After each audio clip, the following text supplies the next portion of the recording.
বন্ধুরা, আসসালামু আলাইকুম। আজ আমরা জানব কেয়ামতের 5টি বড় আলামত, যেগুলো বিশ্ব ধ্বংসের আগে ঘটবে বলে হাদিসে উল্লেখ আছে। প্রথম আলামত, দাজ্জালের আগমন। তিনি হবে এক চক্ষুযুক্ত ধোঁকাবাজ, যিনি নিজেকে আল্লাহ দাবি করবে।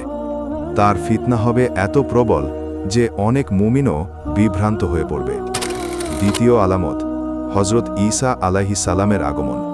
তিনি হত্যা করবেন এবং শান্তির শাসন কায়েম করবেন। তৃতীয় আলামত, ইয়াজুজ ও মাজুজের উত্থান। তারা হবে এমন এক জাতি যারা পৃথিবীতে ধ্বংসযজ্ঞ চালাবে। চতুর্থ আলামত, সূর্য পশ্চিম দিক থেকে উদিত হবে। যেদিন এটা ঘটবে তখন তওবা কবুল হবে না। পঞ্চম আলামত, পবিত্র কোরআন মুছে যাবে মানুষের হৃদয় থেকে। কেউ তখন পড়তে পারবে না।